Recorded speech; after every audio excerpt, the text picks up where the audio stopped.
기독교 일간지인 국민일보 지난주 목요일자에 대망교회 윤용식 안수 집사님에 대한 기사가 나온 적이 있습니다. 이분은 난치병을 치료하는 한의사가 되는 것이 꿈이었는데 한의대학교 졸업하고 수련의 생활을 하던 중에 간경화 판정을 받았습니다. 얼굴은 점점 새까맣게 변해가고 또 조금만 움직여도 숨쉬기가 어려운 그런 상황까지 왔지만 이분이 한의사가 될 사람이라서 얼마나 여러분 의학적인 것을 알아봤겠습니까? 그렇지만 양방에도 한방에도 자기 병을 고칠 수 있는 치료법이 없다는 것을 알고 굉장히 절망 속에서 사람이 이렇게 죽어가는구나 하면서 하루하루를 살아갔다 그럽니다. 한 가지 희망이 있다면 간 이식을 받는 것이었는데 그런 상황에서 그런 형편에 있을 때 주위에 어떤 분으로부터 이 병을 고치는 은사가 있는 치유의 은사가 있는 어떤 사모님을 소개받았다 그럽니다. 그 사모님께 기도받으면 치료될 수 있다는 말을 들었지만 이 안수 기도에 대한 막연한 거부감과 또 자신이 한의사라는 그 자존심 때문에 처음에는 거절했다 그럽니다. 그렇지만 이제 일도 할 수 없을 정도로 몸이 자꾸 계속해서 나빠지니까 이제 지푸라기라도 잡는 심정으로 그 사모님을 찾아갔을 때의 일에 대해서 이분이 이렇게 말하고 있습니다. 홍 사모님과의 만남은 제 인생을 송두리째 변화시켰습니다. 기독교 대한성결교회 소속으로 사모님의 부친이신 홍재식 목사님의 설교를 듣고 홍 사모님의 안수 기도를 받자 몸이 가벼워지는 체험을 했습니다. 안수의 손길이 닿자 숲속의 맑은 공기가 제 몸을 가득 채우는 것 같았습니다. 얼마 안 돼 극도의 피곤함과 수척함, 시커먼 얼굴이 사라지고 생기가 넘치는 환한 얼굴로 변했습니다. 철야를 해도 피곤치 않을 정도의 체력이 되었습니다. 하나님은 진실로 살아 계셨습니다. 하나님이 진실로 살아 계시다는 말은요, 이분은 전부터 교회는 다녔지만 하나님 믿기는 했지만 이런 치유의 기적을 통해서 하나님이 살아 계시는 분이라는 것을 확실하게 더 알게 되었다라는 뜻입니다. 하나님이 출애굽기 15장 26절에서 나는 너희를 치료하는 여호와라고 연수막에도 있습니다. 그렇죠? 나는 너희를 치료하는 여호와라고 하나님이 말씀하셨기 때문에 또 예수님도 마태복음 4장 23절에 나오듯이 모든 병과 모든 약한 것을 고치셨기 때문에 지금도 어딘가에서는 여러분 이 말씀을 믿는 사람들에게 세상 의학이 이해할 수 없는 그런 치유의 기적이 일어나고 있습니다. 사람의 영혼과 육체를 지으신 하나님이 지금 이 시간에도 여러분 모든 병과 약한 것을 고치시고 계시다는 것을 늘 기억하는 여러분이 될 수 있기를 바랍니다. 여러분 하나님이 살아계신 분이라는 것이 믿어진 뒤에는요 여러분 신앙이 이 수준에만 머물러 있으면 안 됩니다. 안타깝게도 많은 분들이 하나님이 살아계신 것은 믿더라고요. 그런데 그 수준에만 있으면 안 되고요. 하나님이 살아계신 것이 믿어진 뒤에는 이 집사님처럼 살아계신 하나님을 직접 체험해 봐야 신앙이 자라고 또 하나님과의 관계가 점점 더 깊어질 수가 있습니다. 에레미야 29장 13절에 보면 하나님이 이렇게 말씀하신 적이 있습니다. 너희가 온 마음으로 나를 구하면 나를 찾을 것이요 나를 만나리라. 자, 하나님이 여러분 하나님을 만날 수 있는 방법에 대해서 가르쳐 줍니다. 아주 간단합니다, 여러분. 하나님을 만나고 체험할 수 있는 비결은 간단합니다. 온 마음으로 하나님을 구하면 나를 찾고 만나리라. 자, 하나님께서 이렇게 약속하셨기 때문에 자, 우리가 정말로 이 말씀을 믿고 그죠? 하나님을 다시 말하면 하나님을 우리가 만나기 원한다면은요. 먼저 성경에서 말씀하고 있는 이런 말씀을 하나님 말씀을 먼저 믿는 믿음을 가져야 한다는 거죠. 사람들은 대부분 하나님을 눈으로 보여주면 믿겠다 그래요. 여러분 그러면 누가 안 믿겠습니까? 그죠?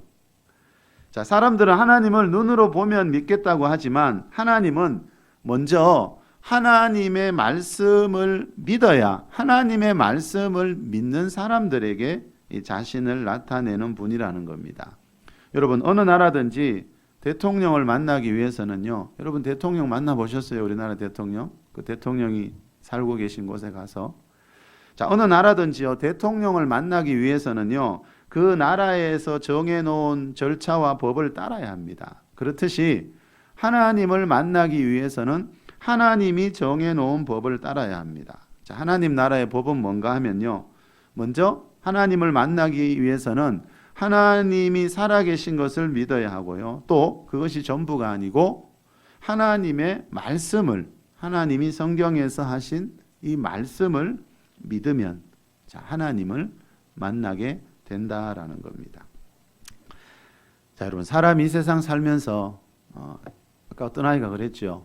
예수님 만나고 난 뒤에 너무 기쁘다고. 우리는 돈 많이 벌면 기뻐하고 좋은 차 살 때 기뻐하는데 그 기쁨은 사실은 그렇게 오래 가지가 않더라고요. 우리 영혼에 정말 가장 오래 가는 기쁨이 뭘까? 저 어린아이들도 여러분 예수님을 만나니까 너무 기쁘다고 이렇게 고백합니다. 예수님으로부터 오는 그런 평안과 기쁨이 여러분과도 함께 하시기를 바랍니다. 우리 마가복음 16장 19절 20절 말씀 우리 같이 앞에 보고 한번 읽어보겠습니다. 우리 큰 소리로 한번 읽어볼까요? 시작. 주 예수께서 말씀을 마치신 후에 하늘로 올려지사 하나님 우편에 앉으시니라. 제자들이 나가 두루 전파할세 주께서 함께 역사하사 그 따르는 표적으로 말씀을 확실히 증언하시니라. 자, 그 따르는 표적으로 말씀을 확실히 증언하시니라. 그 따르는 표적으로 그랬습니다. 이 말은 자, 말씀을 하나님 말씀을 따라다니는 표적, 기적들이 있다라는 뜻입니다. 자, 여러분 신앙생활을 하면서 자, 누구나 경험할 수 있는 겁니다. 이 제자들만이 아니고. 자, 예수님 제자들이라서 표적을 경험한 게 아닙니다, 여러분. 12제자라서 기적이 일어난 게 아닙니다. 지금 이건 그 말씀이 아닙니다, 여러분. 그죠? 12제자라서 이들의 삶 속에 기적이 많이 일어났다. 지금 그 이야기를 하는 게 아니라는 거죠. 자, 이 제자들이 기적을 경험한 것은 자, 하나님의 말씀 때문이었습니다. 이 제자들이 나가서 두루 전파했어요. 뭐를요? 하나님 말씀, 예수님에게 배운 하나님 말씀을 그대로 전파하니까 그 말씀을 따라오는 표적들, 이 기적들이 있더라는 겁니다. 자, 여러분, 하나님 말씀을 그냥 저절로 따라다니는 기적들이 있다는 겁니다. 자, 분명히 이때에도 치유의 기적들이 분명히 많이 일어났을 것입니다. 많은 병자들이 이때 제자들을 통해 나음을 입었을 것입니다. 자, 여러분, 하나님 말씀을 그대로 믿는 사람들에게 따라오는 표적이 어느 시대나 있습니다. 자, 이 표적, 기적이 하는 역할은 뭔가 하면은요, 하나님 말씀을 확실히 증언해 주는 겁니다. 자, 사람의 힘으로는 자, 할 수 없는 그런 표적, 기적들이 있지 않습니까? 자, 사람의 힘으로 할 수 없는 그런 초자연적인 기적을 보여주심으로써 하나님은 그곳에서 선포되고 있는 말씀이 인간의 생각에서 나온 말씀이 아니고 정말 하나님이 하신 말씀이라는 것을 확증시켜 주시고 있다는 겁니다. 자, 그런데 여러분, 이런 표적들이, 기적들이 많이 일어나면 사람들이 하나님을 잘 믿을 것 같은데 항상 그런 건 아닙니다. 출애굽기에 나오는 광야교회 성도들 보십시오. 홍해 바다가 갈라지고 하늘에서 만나가 내리고 반석을 치면 물이 나오고 그 수많은 기적을 봤지만 역사상 어느 시대보다도 어느 교회보다도 많은 기적을 경험했지만 히브리서 3장 10절에 나오듯이 그들이 항상 마음이 미혹되어 하나님의 길을 알지 못했습니다. 엄청난 기적을 경험했는데 하나님의 길을 알지 못했습니다. 자, 이 말은 여러분 기적이 전부가 아니라는 겁니다. 자, 하나님의 길을 바르게 알기 위해서는요, 하나님의 말씀이 가장 중요하다는 겁니다. 자, 바울이 로마서 10장 17절에서 믿음은 들음에서 나며 그리스도의 말씀으로 말미암는다 그랬어요. 믿음. 자, 성경에서 강조하는 이 믿음은요, 기적을 보지 않아도 하나님의 말씀, 예수 그리스도의 말씀을 들을 때 그 믿음이 생긴다는 거예요. 자, 하나님 말씀 안에는요, 우리 인생의 모든 부분, 우리 가정의 일터의 모든 부분을 변화시킬 수 있는 능력이 담겨 있다는 것을 여러분 꼭 믿으시길 바랍니다.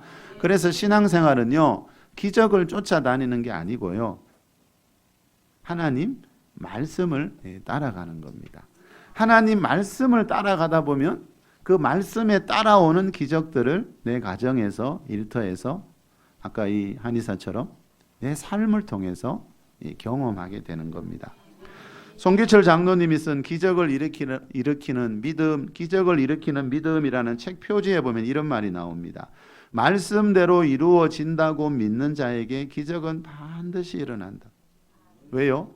그 기적이라는 것은, 하나님의 기적은 하나님 말씀을 따라다니기 때문에 우리가 말씀을 붙잡고 살면은 하나님께서 행하시는 그런 은혜와 축복과 기적들을 경험할 수가 있다라는 겁니다. 그래서 말씀이 믿어지고 깨달아지는 것이 신앙생활에서는 가장 큰 축복입니다. 예. 말씀이 믿어지고 깨달아지면요, 반드시입니다. 이거는 예외가 없습니다. 그 말씀을 따라다니는 기적들을 언젠가는 만나는 날이 오게 됩니다. 여러분도 하나님 말씀 그냥 듣고 흘려버리지 마시고요, 그 말씀을 내 영혼에 잘 담아서, 다시 말하면 그 말씀을 믿고 깨달아서 그 말씀을 따라다니는 표적들이 뭔지 여러분 삶 속에서 이 한의사분처럼 꼭 경험하는 그런 삶이 되시길 축복합니다. 우리 마태복음 4장 4절 말씀 우리 같이 한번 읽읍시다. 예수께서, 시작. 예수께서 대답하여 이르시되 기록되었으되 사람이 떡으로만 살 것이 아니요 하나님의 입으로부터 나오는 모든 말씀으로 살 것이라 하였느니라 하시니. 자, 떡은 밥을 말합니다. 그죠? 예수님이 하신 말씀이 사람은 밥만 먹고 사는 그런 존재가 아니라는 겁니다. 예. 자, 사람은 밥만 먹고 사는 존재가 아니고 하나님의 입에서 나온 모든 말씀으로 살아야 하는 그런 존재라는 겁니다. 자, 이것은요, 이 말씀은 사람이 어떤 존재인지를 가르쳐주는 우리 인생의 본질에 대한 말씀입니다. 여러분, 삼성그룹 잘 아시지요? 우리나라에서 가장 큰 그룹이지요. 그 삼성그룹을 만든 고 이병철 회장님이 1987년 사망하기 몇 달 전에 어느 신부님에게 24개의 질문을 종이에 적어서 보낸 적이 있습니다. 이분이 그때 암으로 이제 고통당하고 계실 때였거든요. 이제 자기 인생이 얼마 남지 않았다는 걸 알았는지 성당의 신부님에게 24개의 질문을 적어서 보냈습니다. 여러분, 우리나라에서 가장 큰 기업을 일으켰던 이 회장님이요, 암으로 죽어가면서 궁금해했던 이 24개의 질문은요, 거의 다 성경에서 말하고 있는 우리 인생의 본질에 대한 겁니다. 인생이 어디에서 와서 어디로 가는 거지. 다시 말하면 다 하나님과 관계된 질문들이었습니다. 이 회장님은 교회 다니지 않았거든요. 여러분, 이 회장님처럼 하나님 믿지 않던 사람들도요, 죽음이 가까워 오면은요, 돈이 아니라 하나님을 찾게 된 겁니다. 하나님이 정말 살아계신가? 천국과 지옥은 정말 있는가? 내가 죽어서 정말 지옥에 가면 어떻게 하나? 여러분, 교회 안 다니는 사람들도 죽음이 가까워 오면은요, 본능적으로 그런 생각들을 하게 된다는 겁니다. 왜냐하면 우리 인생이 하나님에게 와서 하나님에게 돌아가는 거고, 이 죽음이라는 것은 하나님께 생명을 주신 하나님께 돌아가는 시간이거든요. 그래서 사람들이 죽기 전에는 본능적으로 알게 되고 하나님을 이렇게 찾게 되는 겁니다. 안타깝게도 이분은 그 신부님께 대답을 듣기 전에 질병으로 돌아가셨다 하더라고요. 이 회장님이 물었던 24개의 질문 중에 첫 번째 나오는 게 이겁니다. 신의 존재를, 하나님의 존재를 어떻게 증명할 수 있나? 신은 왜 자신의 존재를 똑똑히 드러내 보이지 않는가? 왜 우리 눈앞에 안 나타나나, 이 말입니다. 자, 이렇게 사람들은 신의 존재를 증명해 달라고 그럽니다. 증명하기를 원하고 또 눈으로 보기를 원합니다.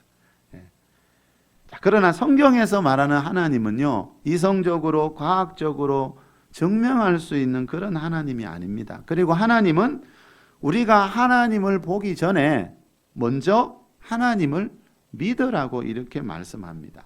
이 자연계의 법칙이 있듯이요, 여러분 영계의 법칙이 있는 겁니다. 우리나라에 법이 있듯이 하나님 나라에도 법이 있어요. 그런데 사람들은 이성적이기 때문에 우리나라의 법으로, 내 눈에 보이는 것으로 보이지 않는 세계를 자꾸 이렇게 판단하려고 하는데, 우리 눈에 보이는 세계하고 보이지 않는 영의 세계는 이 법칙이 완전히 다르다는 겁니다. 우리나라 법하고 하나님의 법은 다릅니다. 우리는 보여주면 믿을게 그러는데 하나님은 보기 전에 믿으라는 거예요. 먼저 믿으면 하나님이 자신을 나타내겠다는 거예요. 자, 성경에서 말하는 하나님은요, 이성적으로 과학적으로 증명해서 이해가 되는 그런 하나님이 아니고요, 또 눈으로 볼 수 있는 그런 하나님이 아니라 보기 전에 믿으면 그분이 그 믿는 사람들에게 자신을 나타내신다고 성경은 그렇게 약속하고 있습니다. 여러분, 영상에 나오는 저 아이들이요, 좀 전에 영상에서 봤지요, 저렇게 간절하게 찬양하고 간증할 수 있는 것은요, 하나님이라는 분이 너무나 저 아이들에게는요 가깝게 느껴지기 때문입니다. 저 초등학교 3학년 아이, 영상에 나온 저 3학년 아이가 예수님께 하고 싶은 말이 있다면 하라고 하니까 뭐라 그랬지요? 나를 항상 만나 주셔서 감사합니다 그랬어요. 이 말이 뭐겠습니까? 저 아이는 초등학교 3학년이지만요, 항상이라는 말은 저 아이가 평소에 예배 시간에 하나님을 찬양하고 예배할 때 하나님이 마음이 느껴지고 하나님과의 인격적인 교제, 인격적인 만남이 저 아이의 삶 속에서 이루어지고 있다는 뜻입니다. 예. 저게 특별한 게 아니고요, 원래는 저게 정상이지요. 자, 이 아이는요, 저 아이는 우리가 지난 한 주간 특별 기도회 시간에 나누었던 주제인 하나님의 임재가 뭔지를 너무나 분명히 알고 있습니다. 또 초등학교 5학년 남자아이 기억나십니까? 그 5학년이라서 그 아까 질문이 나왔지요. 5학년이라서 공부할 것도 많고 바쁠 텐데 왜 찬양단을 하느냐고 그 초등학교 5학년 남자아이에게 물었을 때 이 아이가 이렇게 대답했지요. 하나님이랑 한 번이라도 더 뭐 하고 싶다고요? 예, 만나고 싶어서요, 이 말이에요. 하나님이랑 한 번이라도 더 만나고 싶어요. 자, 여러분, 제가 우리 교회가 한 달에 한 주간만이라도 지난주처럼 특별 밤 기도회를 하자고 한 이유가 여기 있습니다. 하나님을 한 번이라도 더 만나기 위해서는 먼저 하나님께 시간을 드려야 됩니다. 자, 우리가 하나님께 시간을 들여서 저와 여러분이 하나님을 한 번이라도 더 만나면 좋겠고, 또 하나님을 더 한 번이라도 만나야 우리 삶 속에 어떤 변화가 일어날 수 있기 때문에 제가 한 달에 한 주간이라도 우리가 좀 마음을 모아서 온 마음으로 한번 그분을 좀 찾아보자. 그래서 매달 우리 한 주간 이렇게 특별 기도회를 하자고 제가 지금 제안을 하고 있는 겁니다. 다윗이 시편 22편 3절에 이런 말을 했습니다. 아까 우리 기도하는 집사님도 이야기를 했지요. 이스라엘의 찬송 중에 거하시는 주여.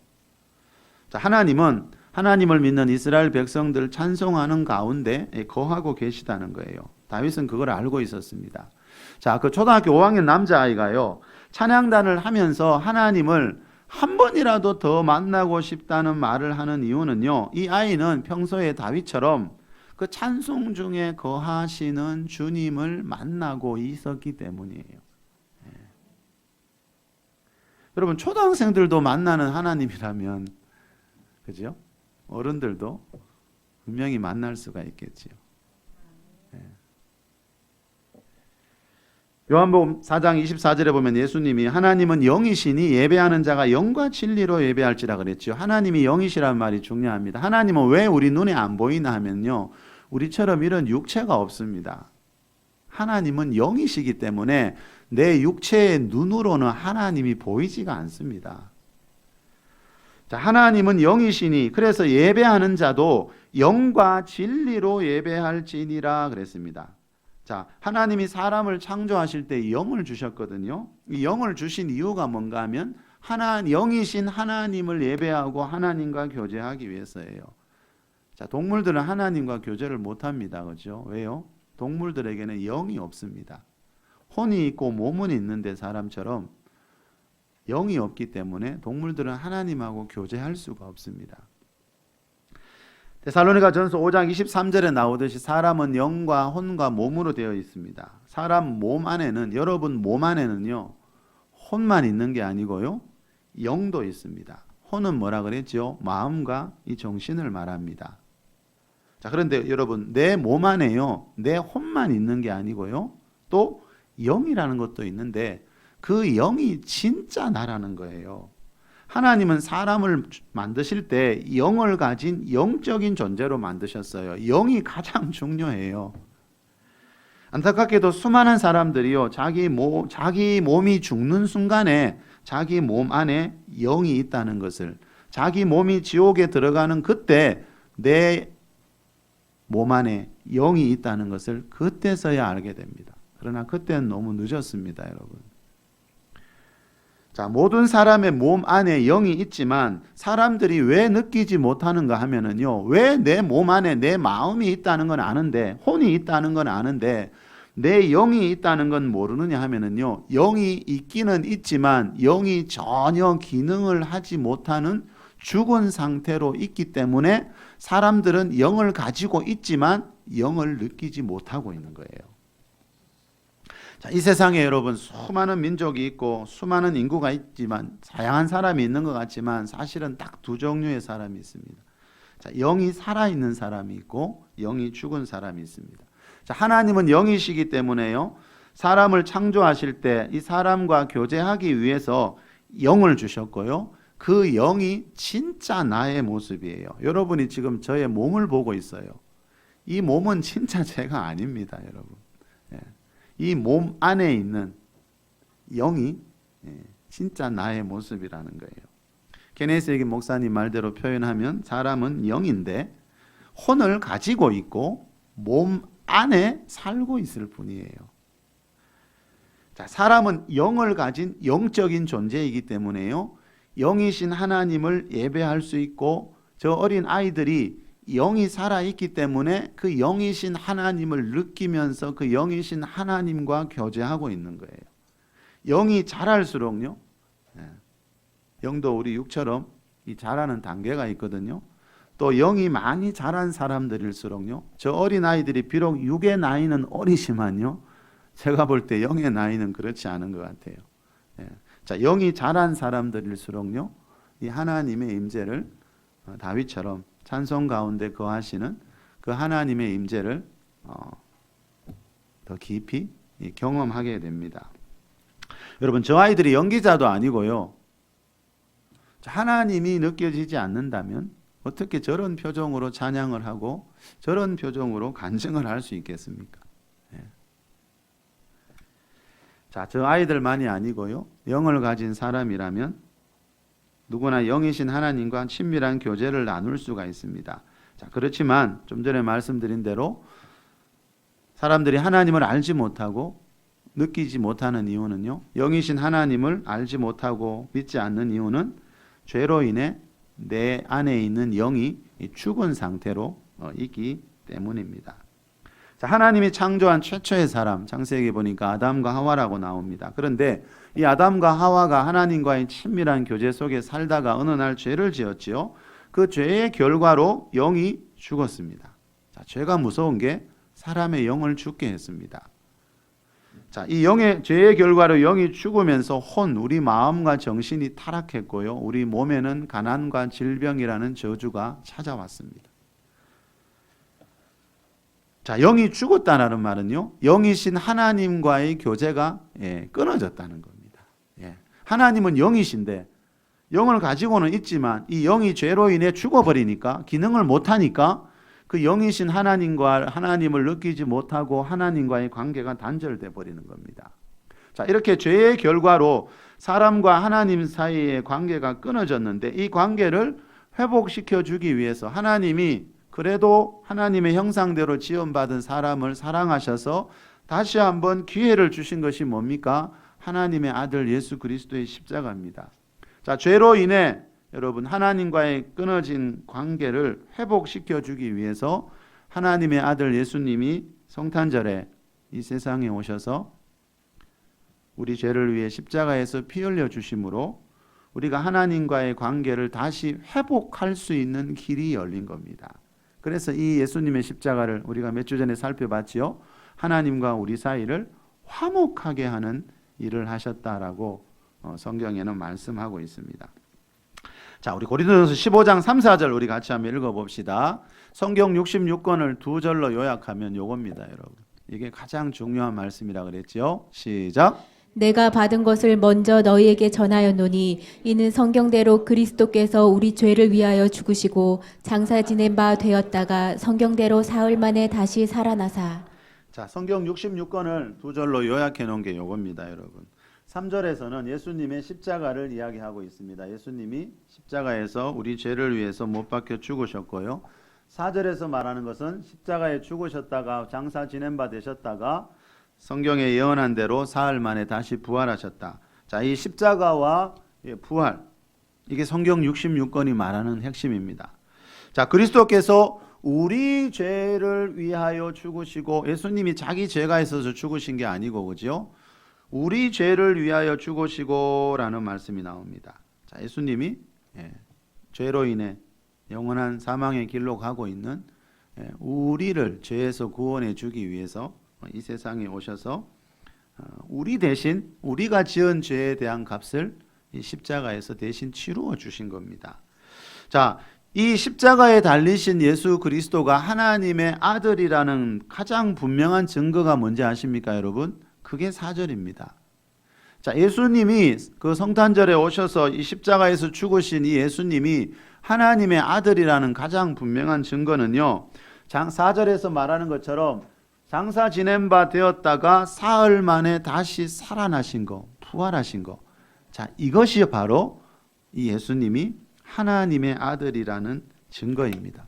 그 많은 분들은 또 그런 말 하지요. 예수님의 시신을 성경에 나오듯이, 그죠? 제자들이 훔쳐가 놓고 예수님이 부활했다고 그렇게 소문낸다. 예수님 시대에도 그런 말이 있었죠, 소문이. 여러분, 만약에 그렇다면은 그 제자들이 예수님을 위해서 굳이 그렇게 다 죽어갈 필요가 있었겠습니까? 여러분, 부활하신 예수님을 만나지 않았다면 그 젊은 12 제자들이, 그죠? 뭐한데 예수님을 위해서 여러분 생명을 바쳤겠습니까? 그 12 제자들은 주님의 부활을 목격하고 난 뒤에 정말 인생이 변화되는 그런 경험을 했다는 것이 성경에 나오고 있습니다. 자, 여러분, 예수님이 죽음에서 부활하심으로 하나님이 살아계시고 하나님이 사람의 생명을 주관하고 계시다라는 것을 보여주신 겁니다. 자, 예수님의 부활은 다르게 말하면요, 죽음 뒤에, 죽으면 끝이 아니고 여러분, 죽음 뒤에 우리 몸은 죽지만 우리 몸 안에 있는 영혼은 영원하신 하나님으로부터 왔기 때문에 하나님처럼 영원히 어딘가에선 살아있는 겁니다. 그래서 모든 종교가 보십시오, 여러분. 다 죽음 이후에 뭔가를 이야기하지만 그 실체를 모르는 거예요. 왜요? 경험하지를 못했으니까. 그러나 예수님은 죽음 이후의 세계를 경험하셔서 죽음을 경험하시고 죽음에서 살아나셨기 때문에 예수님은 죽음에 대해서 너무나 잘 알고 계시다는 거죠. 자, 예수님의 죽음은 여러분, 예수님의 부활은요, 이 죽음 뒤에 천국과 지옥이 있다는 가장 분명한 증거입니다. 자, 여러분, 아까도 말씀드렸듯이 우리나라에도 법이 있듯이 하나님 나라에도 법이 있습니다. 요즘은 전 세계적으로 여러분 사형제도가 점점 없어지지요. 아무리 흉악한 죄를 지어도 이 사형이 없어지는 시대인데 하나님 나라의 법은요, 로마서 6장 23절 말씀처럼 죄의 삭은 사망, 즉 하나님 나라에는 죄는 어떤 죄든지요, 사망이라는 벌을 받아야 돼요. 죽음이라는 벌을 대가를 치러야 돼요. 자, 여러분, 하나님 보시기에 이 세상에 죄 없는 사람은 아무도 없다. 의인은 한 사람도 없나니 그랬거든요. 그래서 원래 죄를 가진 사람들은요, 하나님 나라의 법인 사망, 그 영원한 멸망, 지옥의 벌을 다 받아야 되는데 하나님이 우리에게 다시 한번 기회를 주셨어요. 하나님의 형상대로 지원받은 사람들을 구원하고 싶어서 다시 한번 기회를 주신 게 뭔가 하면 이 예수님의 이 십자가라는 거예요. 대통령이 사면령 한 번씩 내리죠, 그죠, 여러분, 그죠? 명절 때, 그죠? 죄 지은 사람들. 자, 그렇듯이 하나님이 죄 속에서 사망의 길로 가고 있는 인류에게 다시 한번 마지막 기회를 주신 것이 이 예수님의 십자가입니다. 자, 예수님이 여러분 나를 구원하시기 위해 내 죄를 위해 내 십자가에서 대신 죽으시고 사흘 만에 부활하셨다는 이 진리, 이 말씀, 이 복음이 믿어지는 순간에 무슨 일이 있나 하면은요, 우리는 눈으로는 보이지 않지만, 왜요? 영의 세계에서 일어나는 일은 눈으로 보이지 않거든요. 근데 분명한 것은, 성경이 말하는 것은 이 하나님의 아들 예수님이 내 죄를 위해서 십자가에서 죽으시고 부활하셨다는 것이 믿어지고 고백하는 순간에, 그때 내 안에 죄로 인해 죽어있던 영이 다시 살아나게 됩니다. 그것이 사도 바울이 에베소서 2장 1절에서 말하는, 그는 죄와 허물로 죽었던 너희를 살리셨도다라는 말씀입니다. 죄와 허물 때문에 영이 죽어 있었습니다. 에베소 교회 성도들이. 예수님처럼 무덤에 묻혔다가 다 살아났다는 뜻이 아니고요. 아담이 물려준 그 원죄 때문에 영이 죽은 채로 태어났는데 예수 그리스도를 믿는 순간에 그 영이 다시 살아났다. 예수님이 너희 영을 살리셨다. 그 말씀을 하고 있는 겁니다. 자, 여러분, 영이 살아났으니까 이제 무슨 일이 있습니까? 저 아이들 비록 어리지만 영이 살아있으니까 영이신 하나님이 느껴지고 하나님이 찬양 가운데 임재해 계시다는 것이 저 아이들은 너무나 생생하게 느껴지니까 저런 간증을 서스럼 없이 그냥 하고 있는 거예요. 자, 여러분, 바울의 말대로요, 믿음은요, 어떤 기적을 보지 않더라도요, 이렇게 성경에서 말씀하는 하나님의 말씀을 들을 때, 그죠? 믿음이 생기게 됩니다. 그래서 예수님이 마가복음 16장 15절에서 너희는 온 천하에 다니며 만민에게 복음을 전파하라 그랬어요. 복음을, 성경에서 말하는 복음의 핵심인 예수님의 십자가와 부활을 전파하라. 믿고 세례를 받는 사람은 구원받을 것이요. 이 말은 복음을 전파하면 그 말씀을 믿고 구원받는 자가 반드시 생겨난다는 겁니다. 그래서 먼저 믿은 사람들이, 여러분, 하나님이 세상을 창조하시고 사람의 영혼 육을 창조하신 생명의 주관자라는 것을 전하는 것이 그래서 중요합니다. 죽음은 끝이 아니고 여러분, 죽음 뒤에 천국과 지옥이 있다는 것을 누군가에게 전해야 그 말씀에 대한 믿음을 가지고 구원을 받는 사람들이 생겨난다라는 것이 이 하나님이 정해놓으신 법칙이고 하나님이 일하시는 방법입니다. 자, 여러분, 저 영상에서 본 저 어린 아이들이 저렇게 뜨겁게 찬양하고 저렇게 뜨겁게 간증할 수 있는 것은 어떤 위대한 기적을 보아서가 아닙니다, 여러분, 그죠? 저 아이들이 무슨 기적을 그래 봤겠어요? 광야의 성도들처럼 바다가 갈라지는 기적을 봤겠습니까? 여러분, 하늘에서 만나가 내리는 기적 봤겠습니까? 저 아이들은 그런 기적 본 지가 아마 거의 없을 거예요.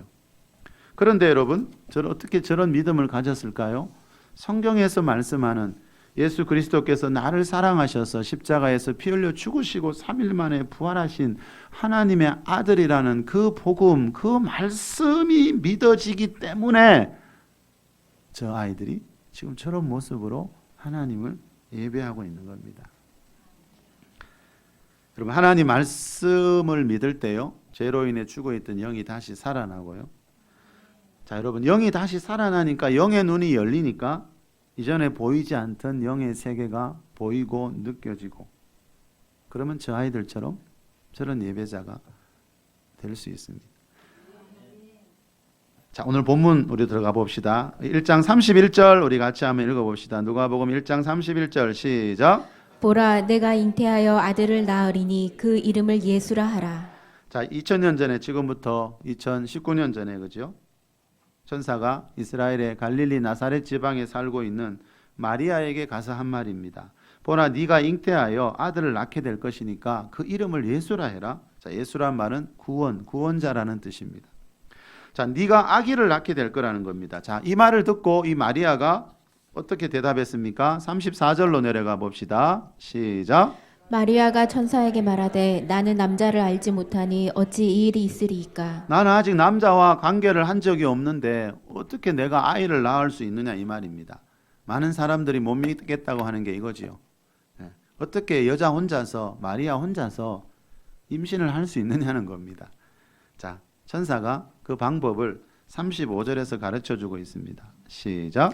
천사가 대답하여 이르되 성령이 내게 임하시고 지극히 높으신 이의 능력이 너를 덮으시리니 이러므로 나실 바 거룩한 이는 하나님의 아들이라 일컬어지리라. 자, 마리아가 혼자 낳을 아기를 낳았던 그 이유, 그 비결은 뭔가 하면요.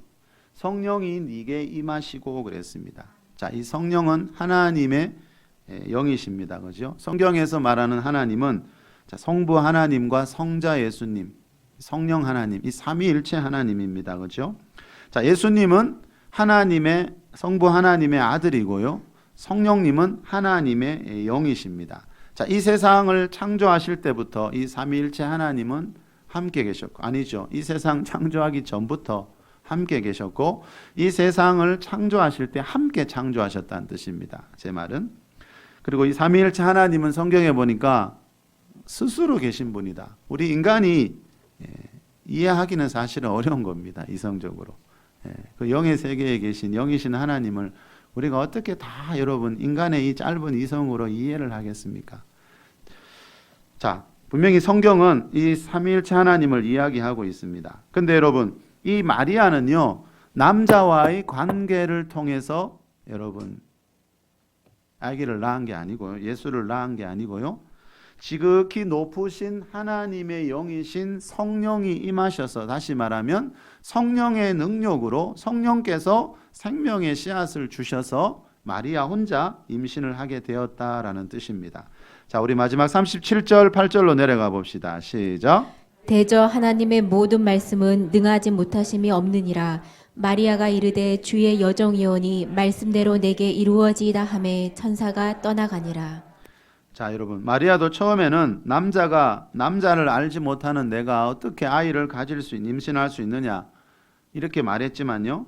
자, 성령이 임하셔서 성령의 능력으로 생명을 잉태하게 될 것이라는 말을 듣고 뭐라 그랬습니까? 나는 주의 여종이오니 말씀대로 내게 이루어지다 하고 자기 생각을 바꿨습니다. 우리 여러분 경험해 보셨겠지만 하나님 말씀을 들어보면 내 생각하고 맞지 않는 게 너무 많습니다. 그래서 안타깝게도 몇 년, 몇십 년을 믿어도요, 여전히 내 생각을 버리지 못하는 경우가 너무 많습니다. 근데 마리아는요, 인류 역사상 한 번도 없었던 일이거든요. 여자 혼자 아이를 낳는다는 것은 역사상 한 번도 없었던 일입니다. 그런데 천사가 성령이 네게 임하셔서 하나님의 영이신 성령의 능력으로 네 몸에서 아기가 태어날 것이다 라고 하니까 내 생각을 내려놔 버립니다. 사람 생각이 참 무섭더라고요. 제가 신앙생활을 해보니까. 하나님이 여호와께서 이렇게 말씀하셨습니다 하면 우리는 다 믿을 것 같은데 하나님을 살아계신 거 믿으니까. 근데 그렇지가 않는 경우가 참 많더라고요. 근데 우리는 동정녀가 아기 낳는다는 이렇게 엄청나게 놀라운 이야기도 아닌데도 잘 안 믿을 때가 있는데, 이 마리아는 인류 역사상 한 번도 없었던 일에 대해서 이야기하는데 내 생각을 내려놓고 주께서 말씀하셨으니까, 주님의 말씀이니까 내게 이루어질 것입니다. 그 말씀에 순종하겠다는 겁니다. 자, 여러분, 만약에요 예수님이 남자와 여자와의 관계 속에서 태어나면요, 그 남자 안에 있는 죄성과 여자 안에 있는 죄성을 물려받아서 죄인으로 태어나게 됩니다. 그래서 하나님은 이 예수님을 동정녀 마리아의 몸에서, 우리 사도신경에 늘 고백하잖아요. 아까 예배 시작할 때도 고백했지요. 그는 성령으로 잉태되어 동정녀 마리아의 몸에서 태어났다 했지요. 남자와 여자가 관계를 맺으면 거기서 태어난 자녀들은 다 원죄를 갖고 태어나는 죄인입니다, 여러분. 그래서 예수님은 남녀의 관계가 아니고 성령으로, 성령의 능력으로 그 생명이 잉태된 겁니다. 자, 우리 마지막으로 오늘 본문 아래에 나오는 1장 누가복음 1장 45절 읽고 마치겠습니다. 마무리하겠습니다. 시작. 주께서 하신 말씀이 반드시 이루어지리라고 믿은 그 여자에게 복이 한 번 더 있도다. 읽읍시다. 시작. 주께서 하신 말씀이 반드시 이루어지리라고 믿은 그 여자에게 복이 있도다. 자, 주께서 하신 말씀이라면 어떤 말씀이라도 그것이 여자 혼자 아기를 낳는다는 말씀이라 할지라도 그 말씀이 이루어지다라고 믿는 사람에게 하나님의 복이 내려옵니다. 여러분, 말씀을 믿는 믿음을 꼭 가지시길 바랍니다. 여러분, 세상을 창조하신 그 하나님의 말씀이 어떻게 내 생각하고 다 맞을 수가 있겠습니까? 그러면 그분은 하나님이 아닙니다, 여러분. 여러분, 성경 말씀이 다 이해가 되면 그거는 하나님 말씀이 아닙니다. 사람의 이야기지. 인간의 머리로 이해가 할 수 없기 때문에 그것이 진짜 하나님 말씀이지요. 자, 여러분, 우리가 주님을 왜 믿습니까? 저 여러분은 왜 믿습니까? 주님 안에 있는 복을 바라보기 때문에 세상 쾌락 다 버리고 세상 버리고 이 길을 가지 않습니까? 근데 여러분, 이 주님의 복은 주님이 살아계신 것만 믿는다고 해서 주님의 복을 받는 게 아니더라는 겁니다. 교회 다니지만 복을 받지 못할 수 있습니다, 여러분. 주께서 하신 말씀을 믿지 않으면 더 이상의 복이 없더라고요. 여러분, 사실 주님 말씀이 믿어지고 주님 말씀대로 살아가는 것이 경험해 본 분들은 압니다. 이게 얼마나 어려운 건지. 자, 여러분, 마태복음 1장에 보면요, 마리아가 이제 임신했지요. 그 뒤에 무슨 일이 있었지요? 마리아가 임신했다는 걸 알고 약혼자 요셉이 파혼하자 그러지요. 조용히 파혼하려고 하지요. 그리고 여러분, 그 당시의 법에 의하면요, 약혼한 여자가 간음죄를 지으면요, 파혼만 당하는 게 아니고 돌에 맞아 죽을 수 있었습니다. 그게 그 당시의 법이었습니다. 신명기에 나오지요. 간음한 여자들은 돌에 맞아 죽을 수 있어요. 여러분, 그 당시에 마리아 혼자 임신했다는 걸 누가 이해합니까? 이 말은 뭐예요? 마리아는 누가 봐도 간음죄를 지은 여자로 오해받을 수밖에 없는 상황이었고, 마리아도 그것을 잘 알고 있었어요. 충분히 예상했던 일이에요. 맞잖아요. 그럼에도 불구하고 마리아는 자기에게 그런 엄청난 어려움이 올 수 있다는 것을 알았지만, 돌에 맞아 죽을 수 있다는 것도 알았지만, 마리아는 주님의 말씀에 순종했습니다. 아마 하나님 말씀 배우시고 그 말씀대로 살아본 경험이 있는 분들은 이게 무슨 뜻인지를 압니다. 내가 하나님 말씀대로 살려고 하면 먼저는 내 가족들, 내 가까운 사람들이 가지고 있는 생각과 충돌이 일어납니다. 야, 주일마다 뭐 그 교회 가노 이 좋은 날에 그 귀한 돈은 뭐 한다고 그렇게 교회 바치노? 우리는 온갖 여러분 이 하나님 말씀과 맞지 않는 이야기를 듣게 됩니다. 마리아도 그랬습니다, 여러분. 돌에 맞아 죽을 수 있는 가능성이 있다는 것을 알았지만 마리아는 순종하고 그 길로 갔습니다. 그래서 결국 주의 말씀이 이루어지리라고 믿은 그 여자에게 복이 있도다. 그죠? 성자 예수님을, 아기 예수님을 잉태하는 그런 복을 받은 사람이 된 겁니다. 자, 여러분, 요즘처럼 특히 죄악이 넘쳐나는 세상에 하나님 말씀대로 산다는 것은 바보처럼 보일 수 있습니다. 그러나 꼭 기억하셔야 되는 게요, 하나님은 그 세상이 볼 때 그 바보 같은 그런 사람들, 말씀에 마리아처럼 순종하며 가는 사람들에게 주님이 주시는 보상이 반드시 있습니다. 여러분, 주님의 복을 받기 위해서는요, 주님이 살아계신 것을 믿어야 할 뿐더러 그 주님의 말씀에 여러분 마리아처럼 순종하는 믿음이 있어야 이 성경에서 말하는 주님의 복을 받을 수 있습니다. 자, 여러분, 인간의 이성으로 이해되지 않더라도요, 여자 혼자 아기를 낳는 이해할 수 없는 말씀이라 하더라도요, 주님의 말씀이라면 그 말씀대로 내게 이루어지다라는 고백을 하고 살아갈 때 분명히 그 사람은 하나님 나라의 기적을 경험하는 주인공이 될 수 있습니다. 저와 여러분도 하나님 믿기만 하는 것이 아니고요, 하나님 말씀에 순종하는 삶을 살아서 하나님 나라 안에 있는 복과 기적을 경험하는 주인공들이 다 될 수 있기를 우리 주 예수 그리스도의 이름으로 축복합니다. 우리 잠시 기도합시다, 여러분.